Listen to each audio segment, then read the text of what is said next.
Laida remiama Spaudos radijo ir televizijos rėmimo fondo. Sveiki gyvi, mėly Ekstra FM radijos stoties klausytojai, beigi mūsų žiūrovai socialiniuose tinkluose. Tradiciškai žurnalistų namai laida su jumis ir kiekvieną kartą bandome kalbinti ekspertą, žmogų turintį patirties apie tą temą, apie kurią šnekėsime. Ir šį kartą pašnekėsime apie mūsų artimąją kaimynę. Aš taip vadinsiu, artimą kaimynę, šalį, kuri yra prie Baltijos jūros greta Suomija. Šalis, kuri atsidūrusi dėmesio centre, bent šiais metais buvo ne vieną ir ne du kartus ir tikrai dėl tų dalykų, dėl kurių mums labai rūpi. Tai yra parama Ukrainai, kuri iš Suomijos iš tikrųjų buvo didelė ir šiais metais ir praėjusiais metais. Suomijos noras dalyvauti NATO karinėme bloke buvo rimtas žingsnis, įvertintas ir kaip mūsų galimybės ateityje būti saugesniais. Na ir pats svarbiausias turbūt dalykas, šiandieną Suomija atsidūrus dėmesio centre dėl kaiminės Rusijos irgi politikos, vėlgi pabėgėlių, kurios bandoma stumti link Suomijos pusės. Tema yra tik vienas iš tų aspektų, tai nutarėm pasišnekėti, kaipgi gyvena mūsų kaimynai Suomiai, kokiais rūpesčiais ir džiaugsmais jie šiandien dalinasi su mūsų viešnia Eglė Bogilaitė Aronen. Sveiki gyvi. Labą dieną. Galvojau, kaip pristatyti, mielą Eglę, pagalvojau, kad geriausia bus prieš laidą pasitarti, nes iš tikrųjų virš 20 metų jau turbūt suprantu, kad Suomijoje gyvenimas yra įsitvirtinęs, bet pačiai Eglei baigus politikos mokslus universitetinius tenka šiandieną vis dar būti aktyviai lietuvių bendruomenės nariai.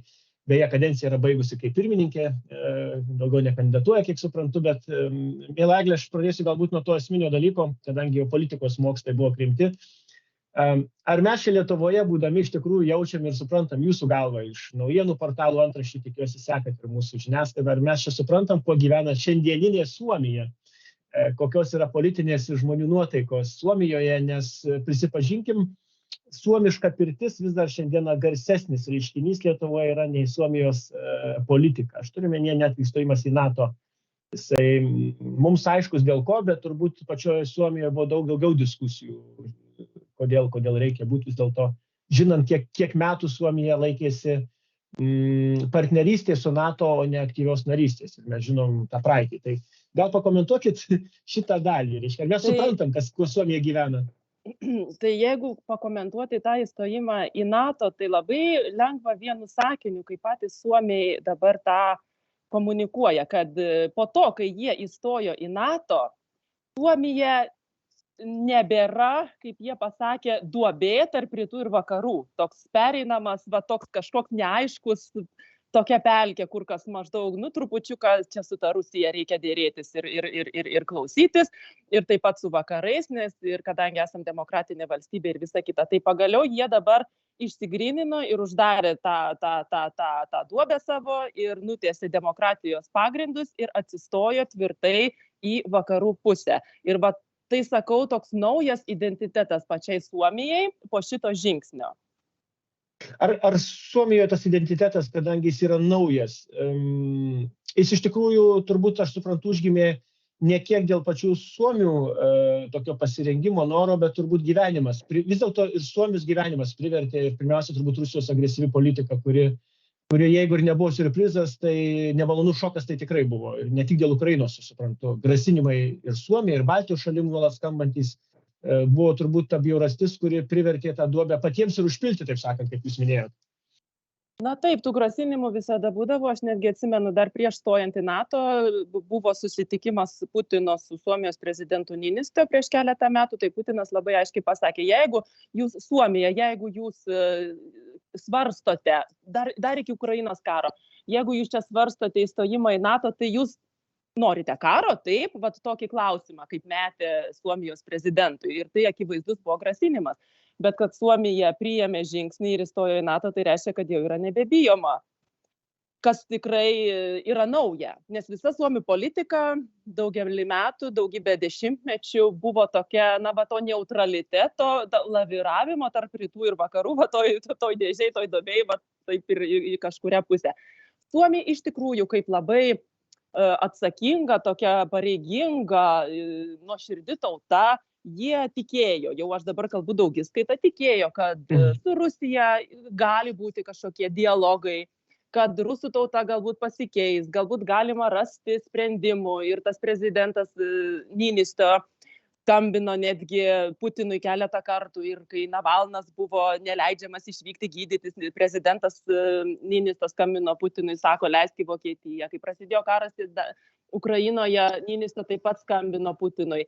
Bet šiandien klausydamasi žinių, vertinimų, nes dabar yra labai aktualu viskas, kas vyksta pasienyje su Rusija, aš išgirdau sakinį, buvo kaip tik klausimas ekspertų paklaustas, kada jūs galvojat bus vėl įmanoma atkurti kažkokius ryšius su Rusija, kažkokį dialogą. Tai pašnekovas jau dabar nebeatsimenu nei pavardės, nei statuso. Jis labai taip diplomatiškai davė suprasti, kad apie tai nėra kalbos niekada, ne kažkokie ten gal po 10, po 20, po 100 metų, bet jis tai buvo linkęs, kad vis dėlto nebus dialogo, nes Rusija aiškiai parodė jau visiems akivaizdžiai, kad su ja neįmanoma nei tartis, nei kažką plėtoti. Ir kad buvo tai kažkokia energijos išteklių kažkokia šalis, vakarams dujos, ten nafta ir visa kita. Tai dabar jau nebereikia žiūrėti į Rusiją netgi kaip į šitą dalyką, kad visgi reikia atsiriboti, eiti kitą kryptimį, ieškoti alternatyvų viskam, kas anksčiau būdavo gaunama iš Rusijos. Ir Suomijagi labai plėtojo turizmą daugelį metų. Prie pat pasienio ten būdavo pristatyta prekybos centrų didžiulių, pavadintas netgi buvo caras, žodžiu, orientuota į rusus turistus, į viską. Netgi būdavo tokios kalėdinės šventės ten pasienyje, atvykdavo Suomijos kalėdų senelis ir rusiškas senis šaltis su savo delegacija. Ir, kaip suprantu, Suomijoje vykdavo jų toks, susitikimas, kultūriniai renginiai, ten, dainos, šokiai, pokiai ir visa kita, kokie mes čia kaimynai, kaip mes čia gražiai draugaujame. Buvo labai, mato tokie glaudūs ryšiai. Dabar viskam yra užtrenktos duris, be jokios vilties jas kažkada atidaryti. Pabandykim dar šitą temą truputėlį paplėtoti. Iš Laplandijos kalėdų senelio atvykus su rusų arba Rusijos seniniu šalčiu sutikti, tai turbūt geriausias simbolis, pasakant, kiek daug iš Suomijos pusės buvo investuojama į santykius su šalimi, kuri turi, kaip čia pasakyti, tiesiai šviesiai, istorinę labai aiškę praktiką okupuoti kaiminės valstybės, ir Suomija yra tą tikrai patyrusi, nes jau kas, bet Suomija tai žino, kad didžiosios dvi kaiminės valstybės ir Švedija, Rusija istoriškai taip jau gavosi. Ne vieną kartą Suomių tautai, valstybė tik 20 amžiuje susikūrė, padarius yra ir nemažai žalos. Tai aš turiu minėti, kad klausimas turbūt paprastas. Ir šiandien Lietuvoje kartais kalbama, kad maždaug, Rusija yra kažkas, kai kur sako, išeidės, nekalbėję, dar kažką, jau kas, bet Suomija, kaip niekada turbūt buvus yra atvira ir investavusi į santykius su Rusija, kaip į draugiškus santykius, žymiai daugiau turbūt nei pati Rusija. Turbūt reikia drąsiai sakyti, Suomijai niekada turbūt sąmoningai ne tik neprovokavo, bet nedavė jokio turbūt preteksto galvoti, kad jie kažkur ten keisinasi į kažką Rusijos. Turbūt tą reikia aiškiai deklaruoti. Taip, reikia aiškiai ir netgi supranta, tai pasakysiu, po to žiemos karo ir po to tęstinio karo, jeigu lietuviškai šitas pavadinimas, kai buvo okupuotos Suomijos dalis, ta mergelė, taip labai, jie turi tokį labai gerą mergelės Suomijos tokį vaizdinį, kad tada Rusija nukirto ranką ten šiauriai mergelės Suomijos ir sijono gabalą, jeigu įsivaizduoja Suomijos, žodžiu, žemėlapio vakarus, kaip mergelė yra ten. Tai ta mergelė Suomijos ranka ir žodžiu, Sijoną, tai ten Vyborgas ir ten Karelija ir visa kita. Tai tokie paskutiniai buvo Suomijos teritorijos valgymai, tai pavadinkime, tai tada 39 ir vėliau tais metais žiemos karas. Bet prieš tai, taigi visada ir Karelija, Karelijos žemės buvo Švedija, Suomija. Suomija kaip ir buvo kartu su Švedija, bet vis dėlto Suomija turėjo tą savo, kaip pasakykime, autonomiją. Niekas tengi priverstinai taip jų ir nieko neatiminėjo iš Suomių, kad ten žinot, kad jūs čia dabar būsite švedai, jūs čia kalbėkite vien tik švediškai, natūraliai kažkaip ta kalba skynėsi ir švedai kaip politikai, diplomatai laikė Suomiją tiesiog, kaip skydą. Jie norėjo, supranta, tiesiog investuoti viską savo, bet neprisileisti arčiau savęs. Ir ta Suomija buvo tokia kaip Švedija, kaip dabar mums yra Ukraina. Ir Ir taip, ir kaip po karo, taigi, žinokit, okupuotos teritorijos, tai buvo Rusija ir yra tiek agresyvi ir kad netgi privertė Suomiją mokėti nuomą Saimos ežero kanalo, kurios ten dalį pasiglemžė. Ir kadangi Suomija tai yra vienintelis būdas plukdyti medieną iš savo dar tų rytinių kraštų per tą Saimos kanalą, tai Suomija moka nuomą ir tebemoka vis dar. Ir sutartis, ten kad 50 metų, jeigu dabar nepameluosiu, atnaujinimą, neatsimenu, kada baigsis galiojimas, bet tai dabar Suomija jau svarsto, kad galbūt ir tos nuomos sutarties nebepratęs. Ir ką reikės daryti? Tai matyt svarsto alternatyvas, bet dar aš norėčiau apie Kalėdų senelį pasakyti vieną dalyką. Taip. Svarbu ir apie tą senelį šaltį. Nes man teko pavartyti senų suomių karelų inkerijos, jeigu aš lietuviškai gerai sakau tuos pavadinimus, dar ir kitų tokių tautelių, kurių jau tikrai mūsų istorijos pamokose nemokino dėl tam tikros ir jos yra tiesiog išnaikintos, bet jos buvo suomių žemėse. Ir ten man teko pavartyti jų pasakas su piešinėliais. Ir aš pamačiau ten tokį vaizduotą truputėlį, galbūt žinot, kaip mūsų pagonių buvo senis šaltis, jis buvo suomių tautų žiemos simbolis, kuo dar ir ten Laplandijoje yra taip tikamas tokios dievybės. Ir jisai buvo tas toksai žiemos, toksai senis, ir turėjo ten savo funkcijas ir visą kitą.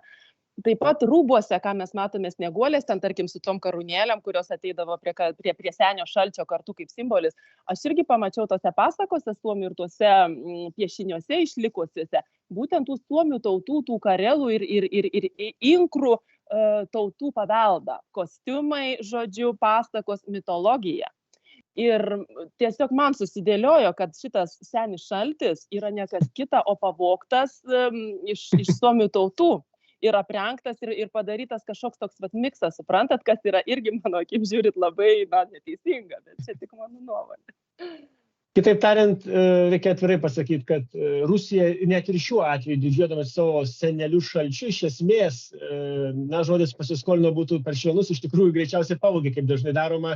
Tai koldūnai, reiškiasi, jų patiekalas yra, tai degtinė jų gėrimas ir Kalėdų senelis irgi, aš suprantu, minimum iš Suomijos gerokai nukopijuotas. Aš, žinokit, vartočiau žodį pavogtas. Pavogtas. Sąžiningai sakom, iš tikrųjų pavogtas. Bet tai turbūt irgi yra simboliškai labai svarbus dalykas, kad ar tai būtų nuomos už kanalą mokėjimas, kurį minėjau, tai tiesiog susisiekiantys indai, taip sakant, užgrobė tavo teritorijas, priverčia tau mokėti nuomą už tavo paties toks beveik surrealistinis paveikslas su, tiesiai šviesiai, su agresyvia kaimynė, kuriai tu darai beveik viską, kad tik tai nekariauti, o jinai vis tiek tau grasina kariauti. Taip, tai dar nežinokit, kanalo nuoma nesibaigė, tai Suomiai dar statė laivus, kaip reparacijas mokėjo, bet jie viską sąžiningai sumokėjo. Tai ir jie tuo didžiuojasi, tą, ką Rusija tiesiog nelegaliai išsireikalavo po karo, kad jūs čia dabar mums mokėkite, nes mes esame nuskriausta tauta. Ir tai Suomiai mokėjo namus, žodžiu, statė, vežė pastatytus, žodžiu, į Rusiją laivus, namus, pinigus, nuomą tebemoka iki šiol šitai agresoriai baisiai, kuri visą gyvenimą nieko kito nedarė, kaip tik valgė Suomijos žemės po truputėlį.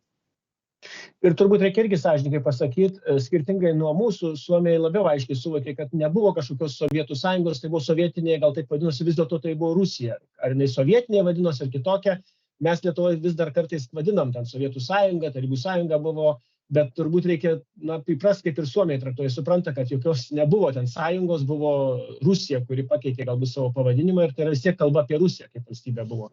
Suomija turbūt labiau aiškiai supranta, kas yra Rusija, nei mes kartais vis dar, nes ir mūsų dar dabar leksikoje mes kartais nurašom ant Sovietų sąjungos kažkokio palikimo, vengdami žodžių, kad tai buvo Rusijos imperinės okupacijos politikos palikimas. Suomija galbūt žiūri daugiau į laikotarpius ir į vadovus, kurie darė įtaką šimtmečius Suomijai. Ir tas pavadinimas, ar čia kas, ar čia taip, ar čia naip, galbūt ne pavadinime yra esmė, bet būtent pavadinkim Rusijos vadovai ir politika, nes ar ten Rusijos federacija, ar Sovietų sąjunga, tai va dabar mums taip išsigrynina. Bet pavyzdžiui, 809 metais, kai Rusija laimėjo karą su Švedija ir Suomija tapo jau Rusijos dalimi, tai tada ir Lietuva taip pat, bet togi po visų padalinimų irgi buvo. Tai žiūrėkit, buvo ta pati agresorė, ta pati valstybė, tas pats caras, bet jis laikėsi labai skirtingų politikų Suomijos atžvilgių ir Lietuvos atžvilgių. Lietuvoje buvo baisi rusifikacija. Ten knygų draudimai, žodžiu, baisu deportacijos ir visa kita. O Suomijoje kaip tik to nebuvo. Nebuvo nei tų kalbos tokių uždraudimų kažkokių, nei ten tos rusifikacijos. Suomija turėjo vis dėlto tokią autonomiją. Ir kaip žinot, žiūriu aš į istoriją, į tos, kaip pavadinkime, elito žmogų, nežinau kaip čia išsireikšti, bet tarkim, žmonės, jie gyveno Suomijos teritorijoje ir žinot, vieną dieną jie buvo, kaip sakant, švedų, rytoj patapo rusų, o žmonės buvo tie patys. O švedai, kaip sakant, buvo aukštos kultūros. Jie turėjo savo ten jau amatus, jau visą šitą buržuaziją, mokslą turėjo. Ir visa tai buvo Suomijoje. Ir suprantat, ir aš jau kalbu nevyniodama žodžių, ir atvyko barbarai. Ir atvyko barbarai į be galo, kaip sakant, aukšto lygio kraštą. Tai jie, suprantat, galbūt, aš nežinau, neįsijaus iš pagarbos ir kažko, bet matyt pamatė, kad jie negali čia visko sunaikinti, tai reikia mokytis iš Suomių. Ir taip jie darė, jie vežėsi pas save Suomijos inteligentus, vežėsi ten gydytojus, mokslininkus ir po truputėlį norėjo tą vakarų sklaidą, bet iš Švedijos visą šitą higieną, daugybę dalykų. Norėjo, kaip sakant, padaryti. Tai Suomija jiems buvo tas koridorius ir žinios, kurias rusai gavo okupavę Suomiją. Ir kaip žiūrint, iš tikrųjų netgi Helsinkyje stovi paminklas Aleksandrui II, bijau dabar taip, ir pačioje centrinėje aikštėje. Ir stovi prie katedros, nes jis kaip skaitosi miesto įkūrėjas ten, jau žinote, didžiulis garbingas žmogus ir nepaisant tų visų dalykų. Taip, bet mes, miela Egle, apie tai, ko iš tikrųjų iš Suomijos ne tik Rusija, bet ir mes galėtume galbūt šiandieną Lietuvoje pasimokyti. Iš karto siūlau pakalbėti po labai trumpos simbolinės pertraukėlės. Nepabėkite toli nuo mūsų radijo stoties. Laida remiama Spaudos radijo ir televizijos rėmimo fondo. Tęsime pokalbį. Šiandieną mūsų žurnalistų namuose Ekstra FM eteryje svečiuojasi Eglė Bobilaitė Aronen iš Suomijos, lietuvė gyvenanti 20 metų ir vadovavusi lietuvių bendruomeniai, turinti politologinį išsilavinimą. Šiandieną galėtų mums padėti suprasti mūsų kaimynę Suomiją, o galbūt per ją ir mūsų kitą kaimynę, kurią sunku suprasti kartais, tai yra Rusija. Šiandieną diskutuojame iš tikrųjų apie tai, ką mes galbūt ne visiškai iki galo matome, būdami iš Lietuvos, žiūrėdami aplinkui, kur mes čia gyvename. Ir aš miela Eglė paklausiu tiesiai šviesiai. Suomija yra viena iš tų ES valstybių, kurią aš karts nuo karto pasakau kaip indikatorių skirtingų Europų. Tai viena yra Portugalija, kita yra Suomija. Jos, taip sakant, viena Atlanto vandenyno pačiam pietiniam krašte ir Suomija pačiam šiauriniam rytiniam kampe. Ir galbūt tai, ko sunku suprasti Portugalam, lygiai taip pat kartais ir Suomiam sunku suprasti. Tai aš tiesiog tiesiai šviesiai paklausiu. Ar šiandieną Suomijoje irgi jaučiamasi panašiai kaip pas mus Lietuvoje, ypač aš turiu omenyje, kad lapkričio mėnesį mūsų užsienio reikalų ministras Gabrielius Landsbergis pasakė labai aiškią frazę, kad karinė grėsmė iš kaimynės rytuose yra tik laiko klausimas. Kitaip tariant, nepasakė, kad karas laukia, bet ta frazė sulaukė čia tam tikrų komentarų aplinkui. Ir reakcijų, ir neramių, ir kai kada kažkokių ryžtingesnių, bet šita frazė, man atrodo, buvo labai svarbi tokiai bendrai savijautai politiniai. Kaip Suomijos žmonės šiandieną be įstojimo į NATO jaučiasi, nes Lietuvai NATO buvo, pamena turbūt, 2004 metų Europos Sąjunga NATO sakė, viskas, darbai padaryti, galime eiti kurti gerovės Lietuvą, mus čia apgins, Europą padės ir, žodžiu, galim lietuviai atsipalaiduoti. Suomija įstojo į NATO, aš suprantu, ne tam, kad atsipalaiduotų. Oi, tikrai ne. Matot, Suomija yra tokia tauta, jie mažai kalba, mes lietuviai linkę juos laikomi, galbūt galvojam, kad jie ten, žinot, lėti ar kokie ten užsidarę ir nedraugiški vien dėl to, kad jie mažai kalba, bet tai nereiškia, kad jie neturi ko pasakyti ir nereiškia, kad jie nedirba. Jie dirba tyliai, kantriai, atsakingai, garantuotai, užtikrintai. Vat apie Suomiją anekdotas yra toks. Jeigu tu su Suomiu susitarei prieš 2 metus, kad jūs turėsit susirinkimą tokią ir tokią dieną, ten pirmadienį 9 valandą, ir 2 metus su tuo Suomiu neturėjot jokio kontakto, jis pas jūs prie durų pasirodys po 2 metų 9 valandą ryte. Negirdėjau tokio anekdoto. Jis yra toks. Ir aš tikrai visom savo rankų, kojų, pirštais visais pritariu šitam. Suomiai yra be galo patikimi žmonės. Ir jeigu kažkas yra su jais sudaryta kažkas, tai jie tikrai nepaves ir neišduos. Ir galbūt jie ir, sakau, ir santykiuose su Rusija, kadangi jie patys yra tokie, jie galbūt tikisi iš kito to paties. Bet dėja, matom, kad taip nėra. Ir kadangi matome, o ir Suomiai irgi neakli ir mato, tai jie dirba. Ir jų, matot, nesvarbu, kad jie nebuvo NATO nariai, bet jie jau daugybę metų vykdė kartu karinės pratybas su NATO. Ir Švedija irgi ne NATO, bet kartu viskas ten, Europa, laivynas ir visa kita koordinacija iš taip toliau. Stiprino visada labai pačiom pažangiausiam, žodžiu, savo technologijom, kariniam, savo armiją, kariuomenę. Niekada neatšaukė privalomos karinės tarnybos. Ten jaunuoliai, žodžiu, privalo eiti atlikti karinę tarnybą. Aišku, yra galimybė atlikti tą civilinį, tą tokį, kaip kad kažkur. Civilinė tarnyba, taip, bet vis tiek prisidėti prie krašto, taip. Taip, bet ji yra privaloma. Tu negali jos, išvengti, atsisakyti. Ir žinot, ir ją yra žiūrima kaip į garbės reikalą. Kaip tu, tiesiog jaunuoliai žino, jie gimsta ir jie žino, kad jie ten eis, jie negalvos, kad čia kažkas ten bus blogai, ten sunku. Ne, pas juos yra didžiulis stiprus jausmas ginti tėvynę. Ir ne tik pas jaunuolius. Miela Egle, atsiprašau, patikslinkite šitą dalyką. Lietuvoje mes turėjom tas diskusijas dėl privalomos tarnybos ir jinai tokia net grėsmės akivaizdoje. Šiandien atvirai prisipažinkim, jūs turbūt irgi girdėjote, nei kariuomenės vadai, nei politikai nesiryžta įvesti paprastos pareigos kiekvienam šiek tiek prisidėti ten pusmečio ar metai laiko kariuomenėje ar civilinėje tarnyboje. Suomija, aš suprantu, jūs sakėte, tai yra garbės reikalas ir negarbinga būtų vengti, bėgti arba, kaip sakant, išsižadėti. Ar aš teisingai suprantu? Taip, jūs visiškai teisingai supratote.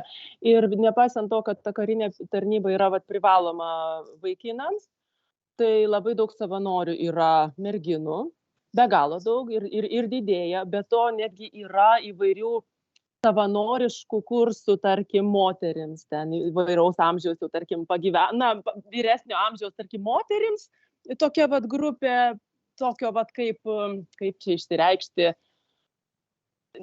tėvynės, ne tai, kad tėvynės gynimo, bet kažkokio tokio išaušus dienai X, žodžiu, būk pasirengęs, ką daryti, ir ten kokios institucijos, kaip ten viskas ir visa kita, jie yra savanoriški, bet be galo sulaukia daug populiarumo. Ir tai labai, kaip sakant, tas, kas eina, labai tuo didžiuojasi ir kai matom, kad žmonės, moteris eina, tai tikrai vertina tauta. Ir nori, ir, žodžiu, tikrai yra garbė būti atsakingam ir būti pasiruošus ginti savo tėvynę.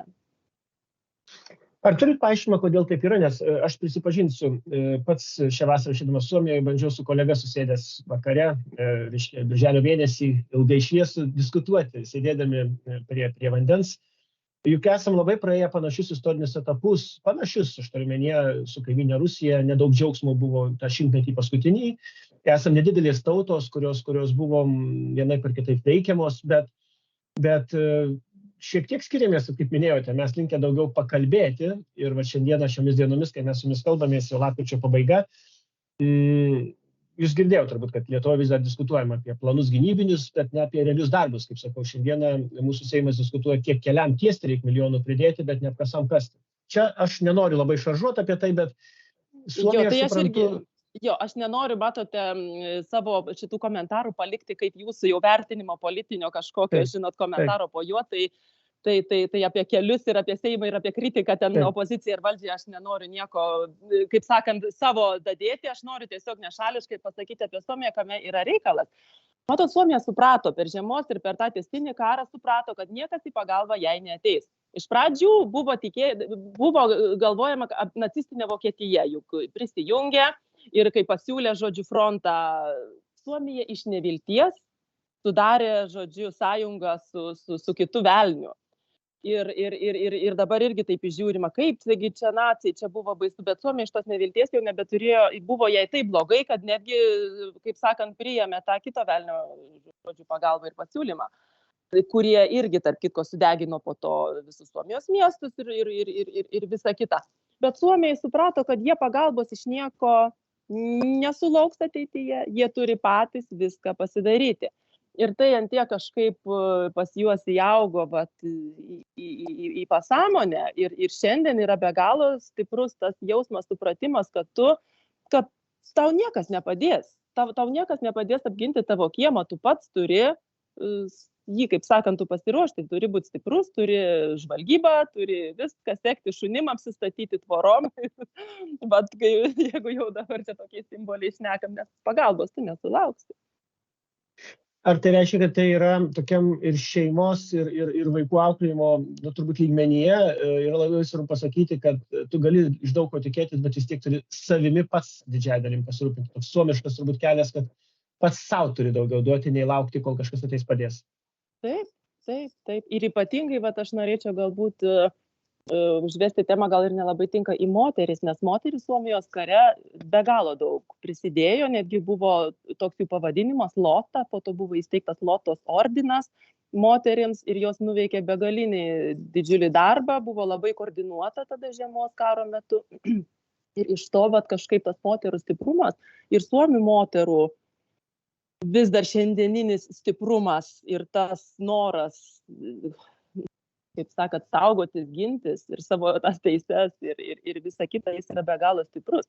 Ir tai nėra, žinot, kažkokia agresija kito atžvilgiu. Tai yra būtent, ir toks galbūt savotiškai rodomas pavyzdys, kad žmogus, turi rūpinti savimi bet ne visur taip yra. Tai, žodžiu, Suomiai demonstruoja begalinę lyderystę dar ir čia. Net ir tam pareigingume, tokiam tam atsakingume, pasiruošime galbūt kare.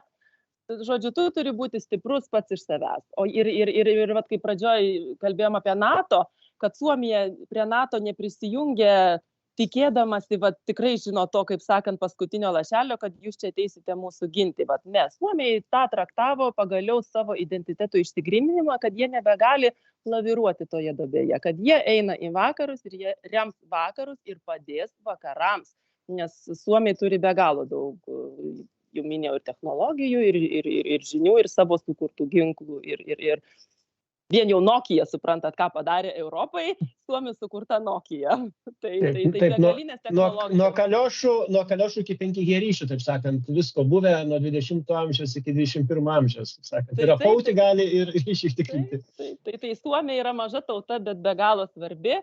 Ir mes tikrai turėtume labai džiaugtis, kad jie yra su mumis visose tarptautinėse bendruomenėse. Taip, padarykime trumpą pertraukėlę. Aš kaip tik norėjau grįžti ir pakalbėti šiek tiek ir apie suomišką kūrybiškumo elementą, apie jį galbūt šiek tiek vėliau, bet iš karto po labai trumpos pertraukėlės su gerbiama Egle tiesiai iš Suomijos į mūsų šiek tiek atvėsusį Vilnių. Taigi trumpa pertraukėlė, nepabėkite nuo mūsų radijo imtuvų. Laida remiama Spaudos radijo ir televizijos rėmimo fondo. Tęsime pokalbį. Šiandieną žurnalistų namuose svečiuojasi Eglė Bogvilaitė-Jaronen iš Suomijos, lietuviai 20 virš metų gyvenanti ir žinanti, arba bent jau jaučianti tai tikrai, kuo kvėpuoja jos kaimynai, draugai, bičiuliai, gyvenantys Suomijoje. Mūsų kaimininė, aš drįstu sakyti, valstybė, visos aplink Baltijos šalį esam kaiminės. Ir šiomis dienomis ir šiomis savaitėmis Suomija nekart atsidūrė žiniasklaidos dėmesio centre dėl įvairių priežasčių. Viena iš jų, be jokios abejonės, Rusijos pradėtos panašiai kaip prieš Lietuvą atakos pabėgėlius bandant stumti, bet ne tik dėl to. Pabandykim šiandien suprasti, kaip jaučiasi ir gyvena Suomiai. Vėl, Eglė, aš tiesiai šviesiai paklausiu, Suomija yra kažkuria prasme ir Suomija yra tokia, pavadinkim taip, valstybė ir tauta, kuri niekada netrodė ir nepasižymėjo tokiu ypatingu atvirumu, reiškia, visiems kitiems, na, kaip čia šalis, į kurią turi visi važiuoti ir sidaryti. Viena vertus, kita vertus, Suomija visą laiką garsėjo visai kitu atvirumu, pasaulio atvirumu, savo požiūrį, švietimo sistema, kūrybiškumo skatinimu vaikams mokyklose. Tai yra tokie visiški stereotipai vienoj pusėje ir realybė kitoj pusėje. Ar galėtume truputėlį vis dėlto paaiškinti, kuo svarbus Suomijai tas bandymas atverti savo pasaulį, pažinti įvairų tą pasaulį tiek viduje, tiek išorėje, nes man toks įspūdis, kad geografiškai Suomija yra tokiam atrodytų visiškai arti šiaurės, toli nuo visų kitų valstybių tautų, bet aš pats esu Suomijų sutikęs ir Afrikoje, ir Azijoje, daugybėje šalių pasaulių ir keliauja žmonės. Ir koks šitas suomiškas toksai uždarumo ir atvirumo, nežinau kaip čia pasakyti, elementas, kuo jisai ypatingas yra jūsų galva? Uždarumo ir atvirumo. Nežinau, labai įdomus klausimas, gal greitai aš atsakymo jo nerasi, bet norėčiau sugrįžti į pradžią, jūs klausėte, žinot, ir apie tą švietimą, minėjote apie aktualijas, kuo šią savaitę gyvena Suomija. Tai aš negaliu nepaminėti temos, kuri yra dabar visoje Suomijoje, numeris 1, tai yra vaiko teisių savaitė, kuri turbūt yra unikali tuo, kad yra švenčiama Suomijoje, aš apie niekur negirdėjau ir tai yra, iki tiek, kad ne savaitė yra skiriama ugdymo įstaigose Suomijoje, kelia valstybinę vėliavą lapkričio 20 dieną, tai yra Jungtinių tautų vaiko teisių konvencijų diena.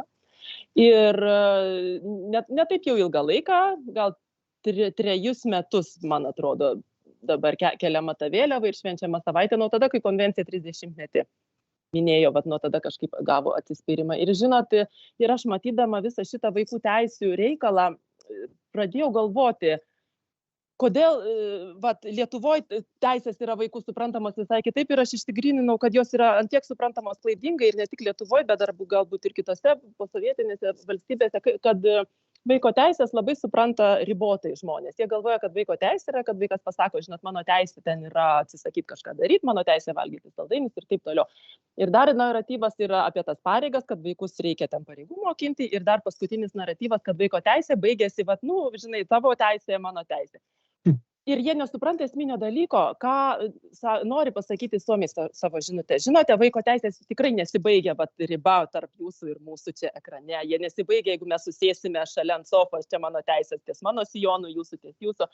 Vaiko teisės, jos baigėsi ten, kur nekeliamos mokytojams atlyginimai, nepritraukiama studijuoti į pedagogiką, į darželius, kur nesirūpinama pogimdyvinė depresija moterų, sveikatos apsauga, kai ten jos yra pasibaigusios, kai nėra investuojama į vaikų popamokinę veiklą, būrelius, kai nesirūpinama socialinė gerovė, ten yra pasibaigusios vaikų teisės. Ir už tai Suomiai kelia vėliavą, kad štai pažiūrėkit valstybės ir gerieji žmonės, jūs dar darykit savo namų darbus ir vaiko teisės yra būtent suaugusiųjų pareiga. Ir šito niekas nesupranta ir man yra be galo liūdna, bet Suomija, aš labai linkiu jiems išnešti tą žinutę į Europą iš savo šiaurės, nežinau, kaip gal su Kalėdų senelio rogėmis po truputėlį, bet aš labai linkiu Europai ir visam pasauliui suprasti, ką Suomiai nori pasakyti, kalbėdami apie vaiko teisės. Na, jūs tą paminėjote, aš kaip tik priminsiu mūsų klausytojams, aš pats esu dirbęs su įvairiom šalim ir šią vasarą šių metų birželį man teko vežti Kazakstano delegaciją, valdžios atstovų, žurnalistų ir kitų žmonių. Ir buvo vienas susitikimų kaip tik su švietimo atstovais ir ministerijos ir mes diskutavom apie švietimą kaip prioritetą, kuris Lietuvoje irgi, žinote, mokytis kaip prestižinė profesija.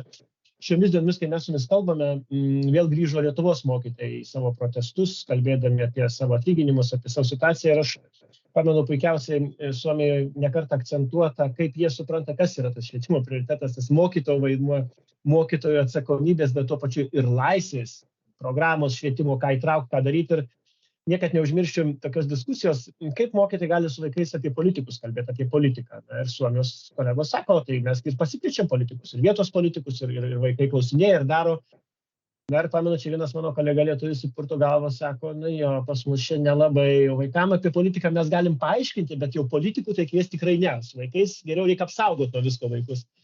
Ir aš tiesiog negalėjau nepaklausti to dalyko, vis dėlto juk apsaugoti jauną žmogų ir kaip ir valstybę turbūt geriausia apsaugoti leidžiant pažinti, o ne nebandant turbūt, kaip čia, Paslėpti teorinės po žinias. kilimu visko, ar ne? Taip. Vat kaip jums tas atrodo, nes yra tas didelis skirtumas turbūt mūsų supratimo ir Suomijoje. Be galo. Aš, tarkim, dar sugrįšiu, aš nevertinu, ar žinot, Lietuvos mokytojų streikas yra gerai ar blogai, bet aš galiu pasakyti, kaip į streiką žiūri Suomijoje. Tiek mokytojai, tarkim, jeigu jie ten streikuoja darželį ar tėvai. Žiūrima, kad tai yra kova už vaiko teisę gauti gerus mokytojus, gauti kokybišką švietimą, gauti nepavargusi mokytoją, gauti motyvuotą mokytoją, kuris nori naujų žinių, netingi pasiieškoti naujausios informacijos ir, žodžiu, išmano viską apie vaikus ir apie pedagogiką. Ir tai va dėl to, o kai aišku, yra ten mažos algos ir taip toliau, tai aišku, kad tas mokytojas toks nebus. Ir tai yra atimta iš vaiko teisė į tokį gerą mokytoją. Tai va per šitą prizmę yra viskas žiūrima. Ir iš tiesų vaikai yra ugdomi taip pat pilietiškumą, išsakyti savo nuomonę, kritinis mąstymas, taip, yra be galo per pačias įvairiausias veiklas. Kadangi mokyklose kai kur netgi gali būti mitingų pamoka, kadangi demokratijoje gyvename, vienas iš pagrindinių demokratijos principų yra mitingai, balsavimai. Darželinukai mokomi balsuoti, mokyklose yra mitingų, žodžiu, kažkokia pamokėlė, kad tu turi išsakyti savo nuomonę, tu turi, žodžiu, ją ir tavęs turi išklausyti, ką tu nori pasakyti. Kas paskui su ta tavo nuomonė atsitiks, ar tu surasi bendraminčių, ar tu ten nesurasi, tai ne, bet tu turi ją išsakyti ir vaikai yra to mokami. Dabar ypatingai yra ir maži vaikai, ir čia tie protestai, tie mitingai, nežinau, dirbtuvėlės plakatų. Vaikus sako, veskitės į mitingus, pasakokite, kodėl jie ten yra, kad ten nebijoti ir visa kita. Ir aš matau, kad tai veikia, kokie yra drąsūs vaikai, kaip jie nebijo suaugusiųjų, kaip jie klausia. Ir man tiesiog kartais, kaip išgirsti iš vaikų klausimą kažkokį tokį ir wow, lieki, žinot, taip, Tai yra pasiekmė ugdymo nebijoti. Nebijoti klausti, nebijoti nežinoti. Ir tai simbolizuoja didžiulį pasitikėjimą, kad tas vaikas klausdamas kažkokio klausimo, jis pasitikė suaugusiu ir žino, kad gaus atsakymą į savo klausimą. Ir tai yra suaugusiu atsakomybė ir pareiga atsakyti. Ir atsakyti taip, kad vaikas suprastų ir kad tokia būtų ta žinutė, kad, tokia tarpusavio pasitikėjimo santykis sukurtas. O ne tai, kad, žinot, ten mūsų galbūt naratyvai tokie daug žinosi, greit pasensi, čia nevaidink, proto bokšto neklausinėk, dar nelaikas tau žinoti, kas yra girdima dar ir šiai dienai. Suomijoje to nėra. Į pačius įvairiausius vaikų klausimus yra stengiama atsakyti, tai dėl to ir kviečiasi, ir politikus, prezidentai, ten viską. Prezidentai kreipiasi į vaikus.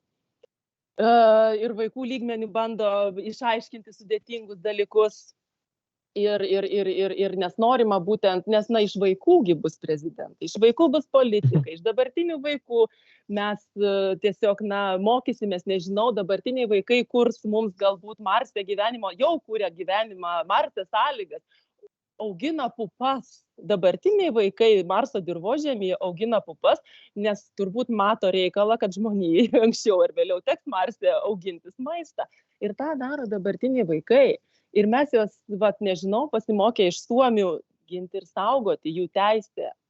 Turime, nežinau, užtikrinti viską, o nereikalauti iš jų, tų pareigų, kaip kad čia labai Lietuvoje yra dabar aršios diskusijos, kuriuose aš dalyvauju, tai aš apie tai net nenoriu dabar kalbėti, bet ta meilė vaikui ir į vaiką žiūrėjimas kaip į ateitį, kaip į visos visuomenės gerovę, tai yra tai, ką Suomiai supranta, daro, kuria ir nori stiprinti ir kelia vėliavą. Kitaip tariant, gyvenimo įgūdžiai, apie tą mes programą čia dabar kalbam, kuri Lietuvoje dažnai tik tai viena arba kita tema, taip sakant, apsiriboja viešoje erdvėje diskutuoti, kokių įgūdžių vaikus reikia mokinti. Arba nemokinti. Arba nemokinti. Nežinau, šiaip iš tikrųjų, tai jo, Suomiai vis vaikus moko įgūdžių. Pavyzdžiui, dantų valymasis nėra pareiga, tai yra higienos įgūdis, kurį suaugęs turi išmokinti vaikų. Suomijoje yra sveikatos, tarkim, sistema tokia, kad yra vaikų ten kažkiek metų, ten 1, 3 ir mokykloje dantų patikrinimas vedamas. Ir yra pasakyta suaugusiems, kad suaugęs turi kontroliuoti vaikų valymą iki ten 90 metų. Ir jeigu, suprantat, ateis vaikas su prastais dantimis, gydytojas įrašys, yra pažeista vaiko teisė į sveikatą, į prevenciją neužtikrintai, tai yra suaugusio atsakomybė, suaugusiojo pareiga. Ir tai jau yra ne vaiko kaltė, žinot, ir kad jis neatliko pareigų ir dantų nesivalė. Tai yra grinai suaugusiojo atsakomybė. Dar kokie tie įgūdžiai, aš nežinau, ten kambario tvarkymasis, ar ne, tai irgi yra įgūdis. Tai yra namų ruoša, namų darbai ir tų įgūdžių mes turime išmokti. Bet pagal situaciją, pavyzdžiui, žiūrėkit, indus plauti, ar ne, vieni turi indaplovės, kiti kriauklėse, o treti, nežinau, gal irgi dar įvairiom sąlygom indus plauna. Tai kaip mes tą vaiką mokimsim irgi, kas turi indaplovę, tai ir nereikia tų indų mokinti galbūt plauti. Nu, tai viskam yra įgūdžiai, o ne per diktatūrinį, žinot, tą tokį stilių, kad tu dabar kažką turi daryti. Ir kiekvienas vaikas, jisai ne visi sugeba tos indus plauti, galbūt nevaldo kūno, galbūt emocinis kažkas yra. O Suomiai žiūri į vaiką kaip į tiesiog, suprantat, gimęs jis nesublogėja nei kiek, jeigu kažko neatlieka. Jis yra tiesiog tas, kurio reikia rūpintis iki 18 metų. Aš, aišku, paskutinį klausimą laikiausi, galvoju klausti ar ne, čia apie vaikus prakalbam apie ateitį, bet vis tiek negalėjau nepaklausti vieno elemento, kuris čia Lietuvoje ypatingai šiandien aktualus, kova prieš propagandą, prieš žmonės, kurie yra suklaidinti arba sąmoningi yra nedemokratinėse, nehumanistinėse vertybėse. Tai aš kalbu ir apie politikus, ir apie viešus veikėjus. Čia mes Lietuvoje net ir pilietybės atėmimo atvejus turėjom tų, kurie, pavyzdžiui, palaiko karą ar Putino režimą. Kaip bekalbėsime žmonės, kurie yra prieš demokratinės vertybės. Suomijos bent dalį politikų aš pats esu girdėjęs, matęs, mes irgi turbūt negalime idealizuoti, visokių yra buvę. Aš trumpai turbūt paklausiu, kaip Suomija žiūri į šiandieną tuos žmonės, kurie, nežinau, ar žodis suklydę tinka pasakyti, bet buvo rinkimai irgi sąlyginai neseniai Suomijoje ir kai kurios politikų, žinau, paliko paraštėse visuomenė. Kaip žiūri tuos, kurie prieš vertybės eina visuomeninės, prieš demokratinės vertybės, šiuo metu bent jau šiuo metu, kaip jums atrodo.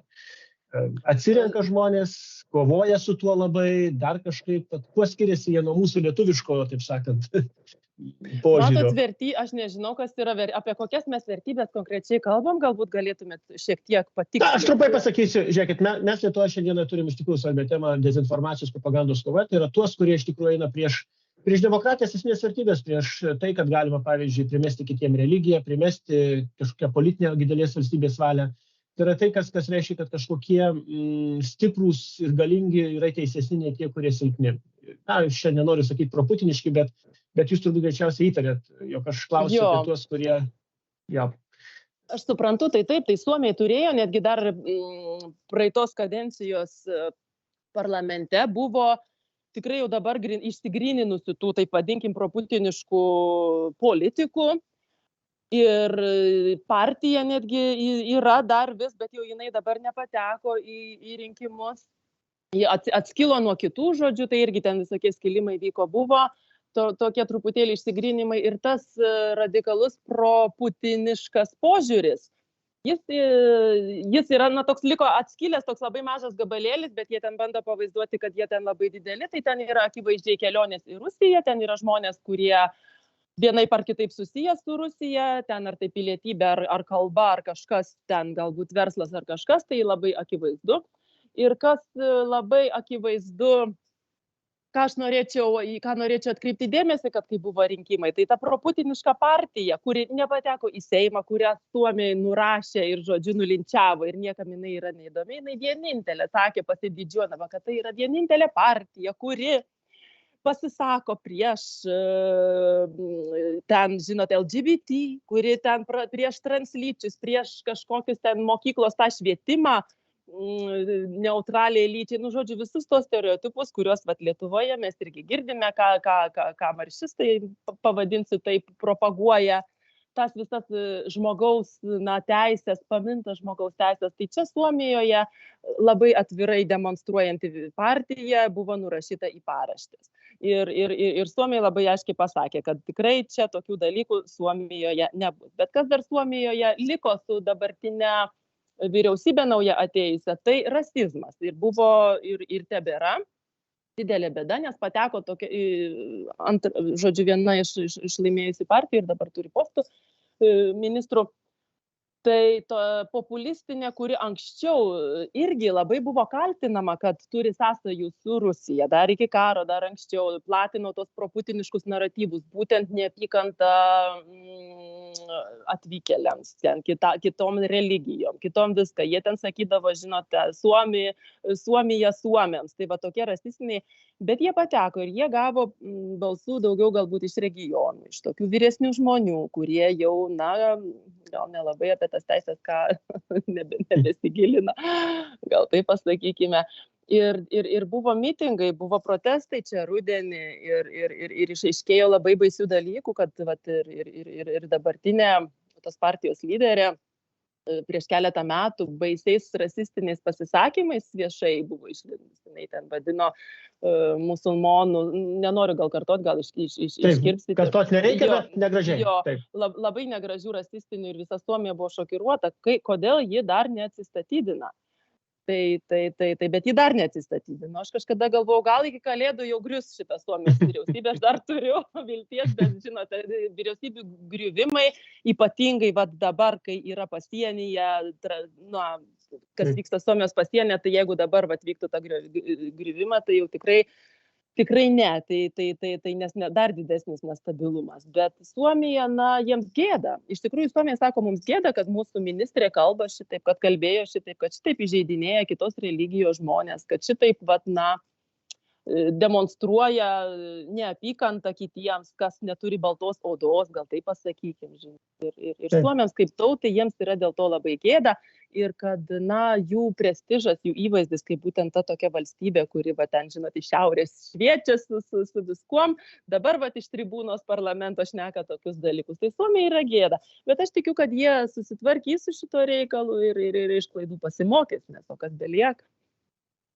Tai manau, kad iš klaidų mokytis turbūt geriausia, ką galime savo palinkėti ir nebijoti klysti, nes klysti turbūt visi, daug svarbiau turbūt mokytis, ar tai būtų politika, ar vaikai, nežinau, ar šiaip visuomenė. Eglė Bogilaitė Aronė šiandien buvo su mumis iš Suomijos į Vilnių, žurnalistų namuose, Extra FM eteryje. Miela Eglė, ačiū labai, buvo tikrai labai įdomu. Tikiuosi, apie Suomiją žinosim vis daugiau. Man bent jau asmeniškai kaimynų gyvenimas rūpi ne mažiau nei turbūt ir savų žmonių. Ačiū Jums, sėkmės ir kaip čia, taikos ir laimės, mamo, visą kitą pasidaryti patiems reikės, kaip sakėt, Suomija viską linkę patys pasidaryti. Taip, ačiū labai. Ačiū Jums ir Justui Jurkevičiui, be jokios abejonės, kuris užtikrino ryšį mums iš Kauno. Ačiū Justui, ačiū mūsų klausytojams, iki susitikimo. Laida remiama Spaudos radijo ir televizijos rėmimo fondo.